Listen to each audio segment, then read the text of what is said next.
Day mga kaenggi, Kuya Mike. Alright.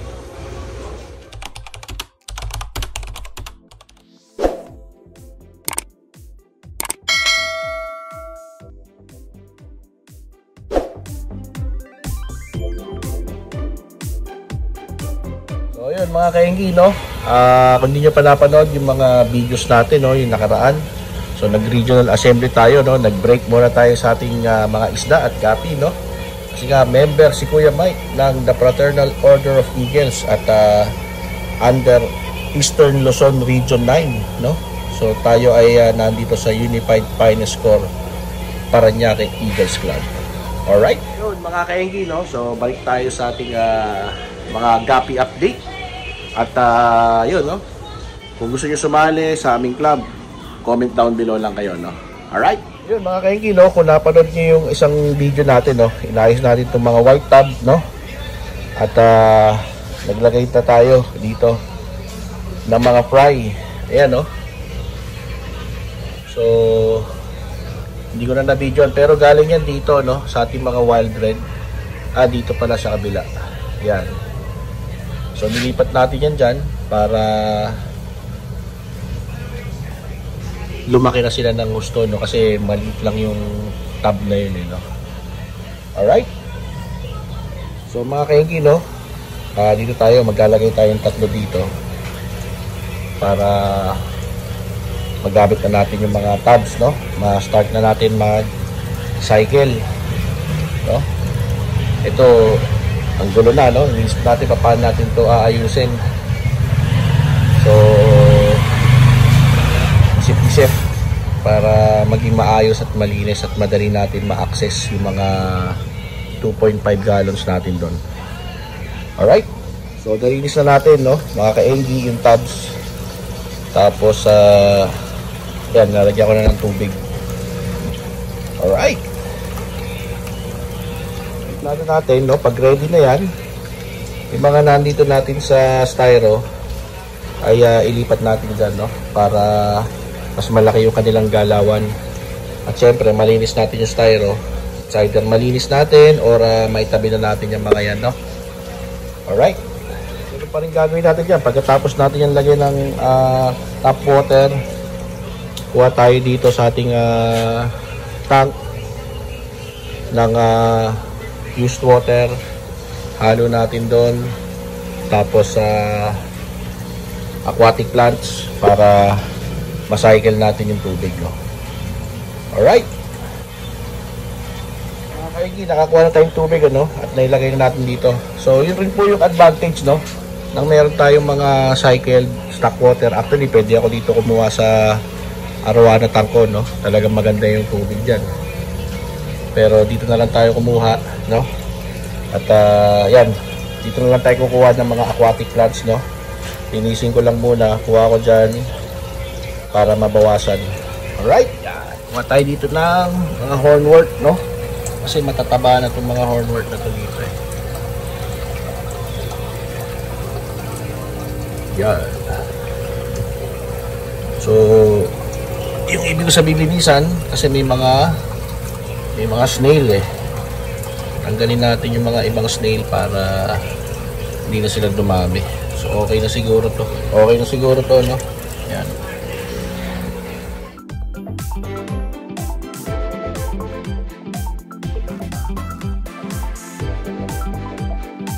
Ayan mga kaenggi, no? So malinis na. Tanggal na natin yung mga ibang maliliit na snails, no? At ilagay na natin yan doon sa ating bagong tub. Alright. Yun, no? So nilagay natin yung mga hornwort, no? So okay na yan. Konti lang. Dadami naman po yan mga kaenggi, no? At grow out tub lang naman natin to para mas makalangoy, no? Wala namang breeder dyan para chibugin sila. Alright. So tingnan na rin natin to, yung mga nandito, no? So ito yung ating BDSS, no? At ayan, naglalakihan na po sila. Magkakaling na rin tayo dyan sa susunod, no? Tapos ito yung ating mga HBR-RT, no? Na pinalalaki. Ayan.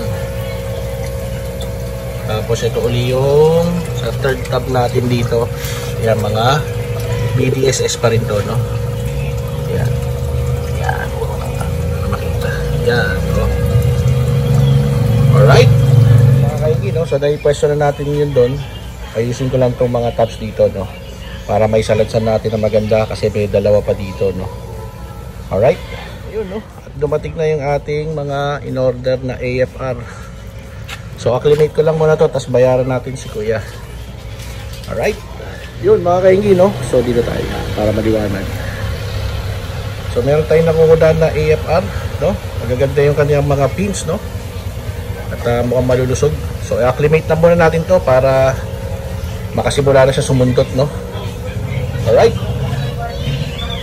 Yan, so dito natin yung lalagay. Yun. Manda kayo, may susundot na sa inyo. Mga kaingi, no? So nailipat na natin sila dito, no? So yan. Ilagay natin yung dalawang tab tsaka to, yan, dito, no? Para maayos, maganda tignan. Alright. Mga kaingi, no? So naipwesto na natin, no? Medyo lumawag tayo dito. So baka itong dito lagay natin pa ganon para may space tayo dito. Kasi ito tanggalin na natin para may space tayo dito pag naglilinis. Alright. Yun, no?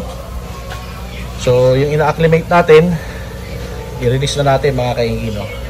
Alright.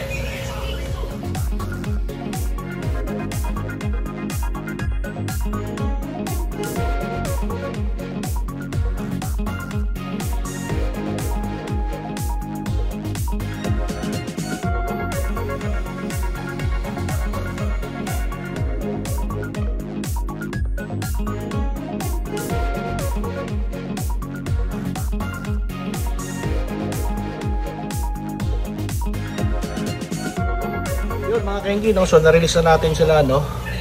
At kumayo kayo dyan at magparami, no? Alright. Yan. Yun, no? So nilalagyan natin ng tubig. Yan, no? Maluwag na kayo dito. Inayos natin dito, may space na tayo dito para mas makakapasok tayo dito.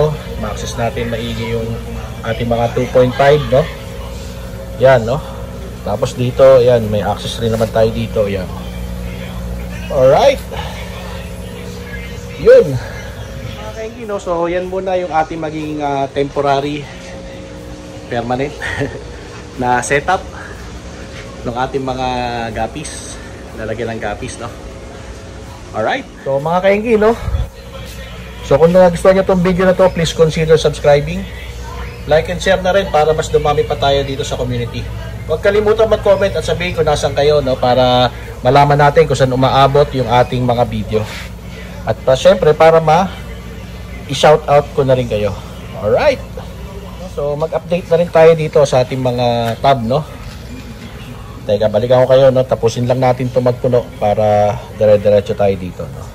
Alright mga kaingi, no. So simulan natin dito, no. So ito yung ating mga wild red, no. Tapos ito, meron tayo dito HB blue. Yan, no. So may dalawang male na ako nakikita at saka tatlong female, no. Dito naman po yung ating HBRRT, no, na pinalalaki din. Ayan, no. So tuloy-tuloy lang sila dyan. Meron din dito, no, HBRRT rin to, maliliit pa. Tsaka dito, yan. So marami tayong pinalalaking HBRRT. Ito wala yata itong laman. Tapos ito wild red din, no? Pero mukhang kal na to, mukhang, kasi tingnan naman yung lalaki, no? Parang pea-dirt, pero hindi yan pea-dirt eh. Yan. Ito yung mga kal natin na BDSS, no? So kung may naghahanap ng mga kal na BDSS, yan, no? Gaganda niyan. So i-check natin yan, no? Pag lumaki pa, pero kasi may mga red markings eh, no? Tapos dito naman, no, YKC top sword to ang nandito natin. YKC top sword, no? Tapos dito wild red pa rin ang nandito. Ito yung ating tuxedo koi. Ayan, mukhang nag-drop na naman yung ating mga tuxedo koi. Ayun, no, may malaking big mama doon, no?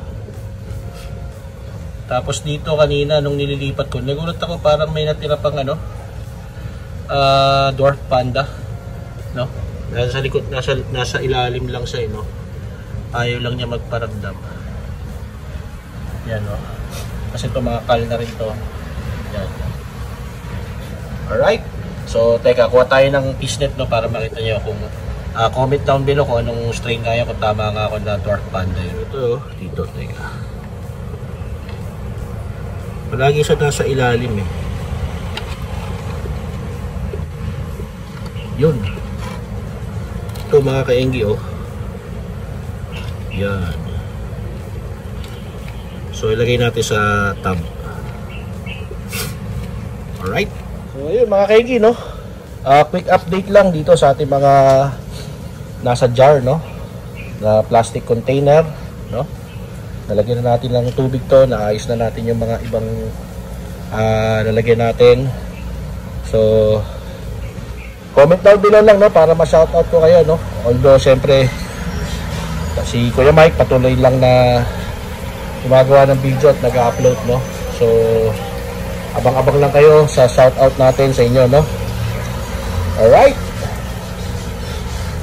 So pawis na si Kuya Mike, no. Kakain muna tayo for lunch. At kita-kits sa susunod na video.